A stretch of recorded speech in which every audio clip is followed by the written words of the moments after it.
When most people think about ancient America, they picture a vast, empty wilderness with a few scattered tribes hunting buffalo. But the reality of pre-Columbian Americas is far more complex. Before Columbus arrived, this hemisphere was home to 50 to 100 million people living in sophisticated civilizations, with cities larger than London, agricultural systems more productive than Europe's, and mathematical knowledge that rivaled anything in the Old World. But 90% of them died within a century of European contact, and most of their history was erased. Today, we're going deep into the ancient America's iceberg. From the surface level facts everyone knows, down through the archaeological discoveries that challenge everything, and finally into the abyss of suppressed history, impossible artifacts and mysteries that may never be solved. The Maya built pyramids in Central America. Chichen Itza, Tikal, massive stepped pyramids rising out of jungle. These weren't just religious monuments, they were astronomical observatories, royal tombs, and symbols of cosmic order. The Temple of Kukulkan at Chichen Itza, also called El Castillo, contains 365 steps, one for each day of the year. During the spring and autumn equinoxes, the setting sun creates a shadow that resembles a serpent descending the pyramid's staircase, a deliberate architectural feature demonstrating the Mayas' sophisticated understanding of astronomy and mathematics. What most don't know is that Mayan civilization lasted longer than the entire history of Christianity. From roughly 2000 BCE to the 1500s CE, that's 3,500 years of continuous cultural development. The pyramids at Tikal were already ancient ruins when the Aztecs were building Tenochtitlan. Tikal itself was a massive urban centre, with a population estimated at 100,000 people at its peak around 800 CE. The Aztec capital, Tenochtitlan, sat on an island in Lake Texcoco, where Mexico City stands today with population around 200,000 to 400,000 in the 1500s, making it one of the largest cities on Earth at that time. But here's what tourists don't know. The Aztecs didn't build Tenochtitlan on empty land. They built it on top of an earlier civilization's ruins. The city of Teotihuacan, 30 miles away, had been abandoned for 600 years when the Aztecs arrived. The Pyramid of the Sun at Teotihuacan is older than most European cathedrals. The Aztecs found it, assumed gods built it, and incorporated it into their cosmology. They had no idea who actually built it. We still don't know for certain. L'Anse aux Meadows in Newfoundland, Canada, is the only confirmed Viking settlement in North America, and provides definitive proof that Norse explorers reached the Americas 500 years before Columbus. Discovered in 1960 by Norwegian explorer Helge Ingstad and his archaeologist wife Annie Stein Ingstad, the site contains the remains of 8 Norse buildings dating to around 1000 CE. Radiocarbon dating and artifacts including a bronze cloak pin, iron nails, and a stone oil lamp confirm the Norse origin. The settlement was small and short-lived, probably serving as a base camp for further exploration rather than a permanent colony. Norse sagas speak of Vinland, a land of grapes and timber west of Greenland, and Larn o' Meadows likely represents this legendary territory. Why did the Vikings abandon it? Evidence suggests conflicts with indigenous peoples, whom the Norse called Skraelings, combined with the settlement's remoteness from Norse supply chains, made permanent colonization impractical. The site proves that Norse seafaring technology was capable of transatlantic voyages, but their American presence left virtually no lasting impact on indigenous cultures. The Serpent Mound in Ohio is one of the most enigmatic earthworks in North America. Stretching 1,348 feet long and averaging 3 feet in height, this effigy mound depicts a massive serpent with a coiled tail and an egg-shaped object in its open jaws. Built sometime between 1000 BCE and 1200 CE, the exact date remains disputed, is the largest serpent effigy in the world. The mound builders weren't a single culture, but rather multiple societies, including the Adena, Hopewell, and Mississippian peoples who constructed thousands of earthen mounds across the eastern United States over 3 millennia. These weren't just burial sites. Many served as ceremonial centres, astronomical observatories, and markers of territorial boundaries.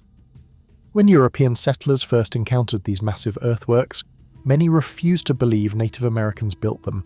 spawning racist theories about lost civilizations. The truth is more impressive. Indigenous peoples engineered these monuments using only baskets and stone tools, moving millions of cubic feet of earth to create structures that have endured for centuries. At 13,000 feet above sea level near Lake Titicaca, Tiwanaku stands as one of the highest urban centres ever built. Flourishing between 500 and 1000 CE, this Bolivian civilization constructed massive stone monuments using blocks weighing up to 130 tons, transported from quarries miles away without wheels or draft animals. The precision of their stonework rivals that of the later Inca, with some joints so tight a knife blade can't fit between them. Tiwanaku's engineers developed sophisticated raised field agriculture systems called suca colus that protected crops from frost and flooding, allowing them to farm successfully at altitudes where modern agriculture struggles. At its peak, the city housed between 30,000 and 70,000 people and controlled a vast empire stretching across the Andes. The civilization collapsed around 1000 CE, possibly due to prolonged drought. When the Inca arrived centuries later, they found Tiwanaku's ruins so impressive they incorporated the site into their own mythology, claiming their gods created the world there. The largest pre-Columbian city north of Mexico, located near modern-day St. Louis. At its peak around 1100 CE, Cahokia had 10,000 to 20,000 residents, making it larger than London at the same time. The site contains over 120 earthen mounds, including Monk's Mound, the largest prehistoric earthwork in the Americas. It's 100 feet tall, covers 14 acres at its base, and contains 22 million cubic feet of earth. That's more material than the Great Pyramid of Giza. But here's what's strange. By the time Europeans arrived in the 1600s, Cahokia had been abandoned for 300 years. The city collapsed around 1350 CE. Why? Nobody knows for certain. The Mississippian culture that built Cahokia left no written records, just massive earthworks and questions. Giant ground drawings, only fully visible from the air, created between 500 BCE and 500 CE. There are over 800 straight lines, 300 geometric figures, and 70 animal and plant designs. Some lines stretch for miles. The hummingbird is 305 feet long. The spider is 150 feet long. How did they create these without being able to see the full design? String and stakes. Recent experiments have replicated the technique. Small teams using simple tools and careful measurement could create these figures. The mystery isn't how they were made, it's why. Some archaeologists believe they were ceremonial pathways for religious processions. Others think they were astronomical calendars. Some propose they were offerings to sky gods who could view them from above. The truth? Probably all of the above. The Nazca created these over 1,000 years. Different lines probably had different purposes. The Maya invented the concept of zero independently, possibly before India did. Their mathematical system was vigesimal, base 20 instead of base 10, and they could calculate dates millions of years in the past and future. Mayan astronomers tracked Venus with accuracy that wouldn't be matched by Europeans until centuries later. They predicted eclipses. They understood the precession of the equinoxes. The Mayan calendar everyone heard about in 2012 wasn't predicting the end of the world. It was simply the end of a 5,125-year cycle called a back tune.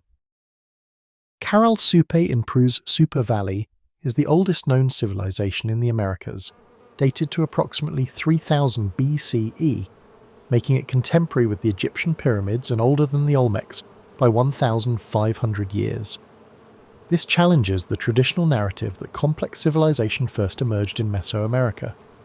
The site contains 6 large platform mounds, the largest being 60 feet tall and covering an area larger than 4 football fields. What makes Caral extraordinary is what's missing. No evidence of warfare, no defensive walls, no weapons. Unlike virtually every other ancient civilization, Caral appears to have thrived peacefully for over 1,000 years. Instead of pottery, which they hadn't yet developed, they created intricate textiles and built sophisticated irrigation systems. The economy was based on fishing and agriculture, with cotton traded to coastal communities in exchange for seafood. Corral's discovery in the 1990s and subsequent dating forced archaeologists to completely revise their timeline of American civilizations, pushing back the emergence of urban complexity by over a millennium.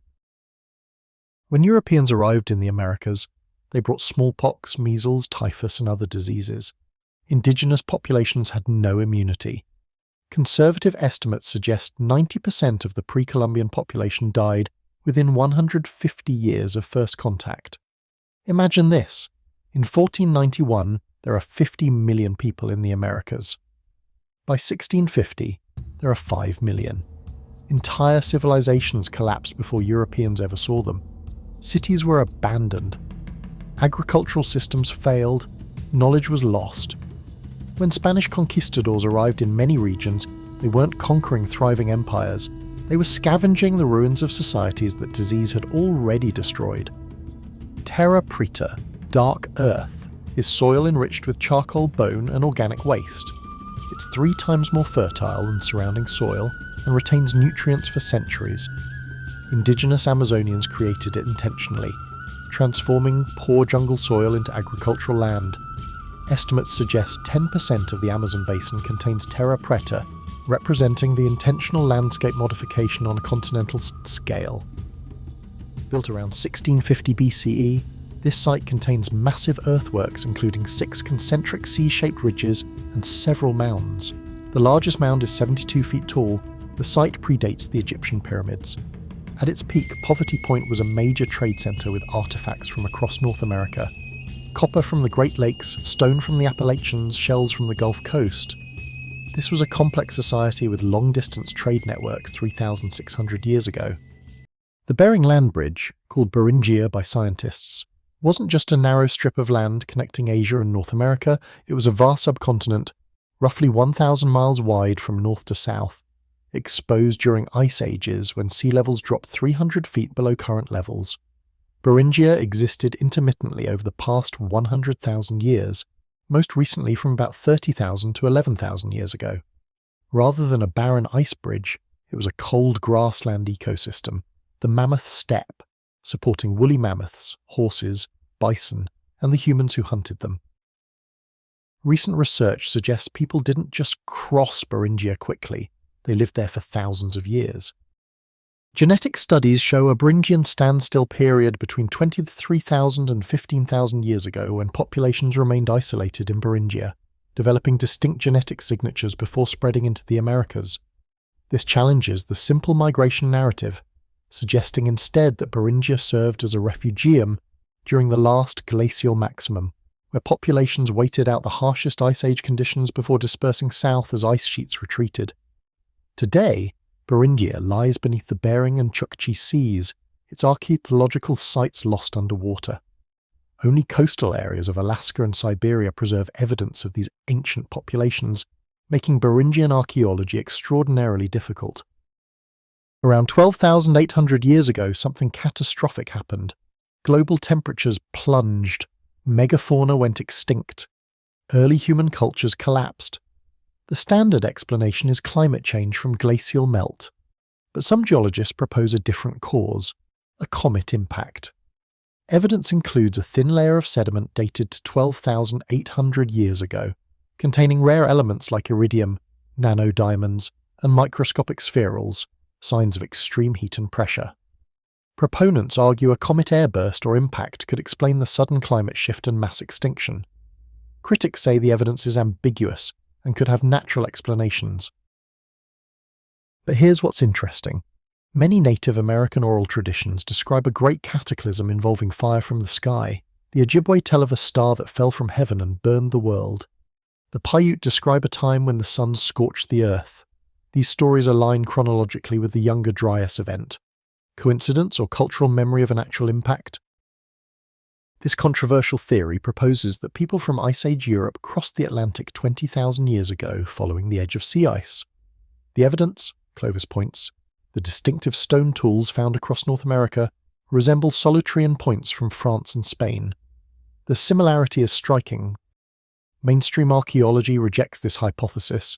DNA evidence shows no European genetic markers in early Americans. The Atlantic crossing would have been extraordinarily difficult. and similar tool designs could easily be independent invention, convergent evolution of stone technology. But the debate persists.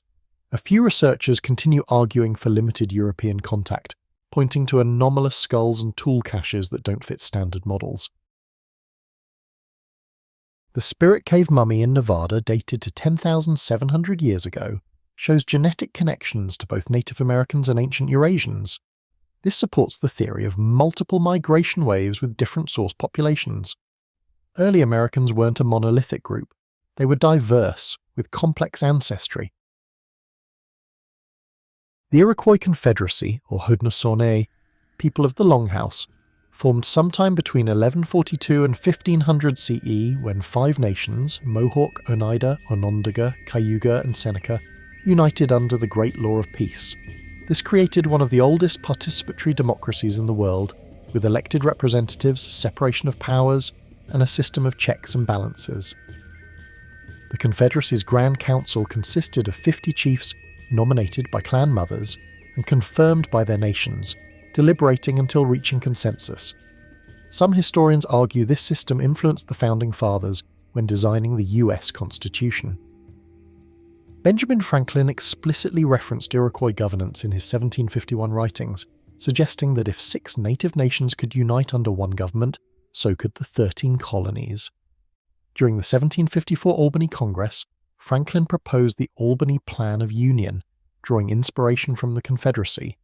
However, the extent of this influence remains debated. Critics note significant structural differences. The Iroquois system featured consensus-based decision-making and a different concept of representation. The Constitution's framers drew primarily from European Enlightenment philosophers like Locke and Montesquieu. Yet the evidence of contact and exchange is undeniable. Iroquois delegates met with colonial leaders numerous times, demonstrating their governance system. The truth likely lies between extremes. The Founding Fathers were aware of and impressed by Iroquois democracy, which contributed to their thinking about federalism and confederacy, even if European political theory remained the primary framework. Maya blue is one of the most remarkable technological achievements of ancient America, a vivid turquoise pigment that has resisted fading, chemical erosion, and biodegradation for over 1,000 years. While European paintings from the same period have deteriorated, Maya blue murals remain vibrant. The pigment was lost after the Spanish conquest, and its composition remained a mystery until the 1960s. Scientists discovered it's not a simple dye, but a hybrid material. Indigo dye bonded at the molecular level with palygorskite, a rare clay mineral. Creating Maya blue required heating indigo and clay to precise temperatures in a low-oxygen environment, causing the organic dye molecules to become trapped within the clay's crystalline structure. This process created a pigment more stable than either component alone, a feat of materials science not replicated in Europe until synthetic pigments in the 20th century. The Maya used it extensively in murals, pottery, and ritual objects, particularly at Bonampak and Chichen Itza. The formula was clearly valuable and carefully controlled. Only certain regions produced it, suggesting specialized workshops. When the Spanish arrived, the knowledge vanished. Was it deliberately hidden, or did the craftsmen simply die before passing it on? Modern scientists can now recreate Maya blue, but the exact ancient process remains partially mysterious, a reminder that technological sophistication existed long before the modern era. Published in 1976, this book claimed ancient Phoenicians, Celts, and Egyptians visited North America, leaving inscriptions and megalithic structures. Fell pointed to the Mystery Hill site in New Hampshire, stone chambers he claimed were Celtic temples, and alleged Phoenician inscriptions in New England. Mainstream archaeology thoroughly debunked this. Mystery Hill is most likely a colonial-era root cellar or farm structure. The inscriptions are natural rock scratches or modern vandalism. Fell had no formal training in archaeology and routinely misinterpreted evidence. His work is considered pseudo-archaeology. But here's why it persists. There are anomalous artifacts in North America. Roman coins occasionally turn up in archaeological contexts. Viking artifacts have been found far from Lens or Meadows. Most have mundane explanations, hoaxes, collector items lost in modern times, or misidentified objects, but the possibility of limited pre-Columbian contact from the Old World remains tantalizing enough to fuel speculation. The Kensington runestone, found in Minnesota in 1898, allegedly contains a runic inscription describing Scandinavian explorers reaching the interior of North America in 1362 CE. The deepest layer of this iceberg descends into pure speculation. Alleged Hebrew inscriptions on Tennessee stones, while legitimate mysteries remain about ancient American civilizations, these fringe theories tell us more about our modern desire for sensational narratives than about actual history. The real story of diverse, sophisticated civilizations developing independently in the Americas is remarkable enough without resorting to fantasy.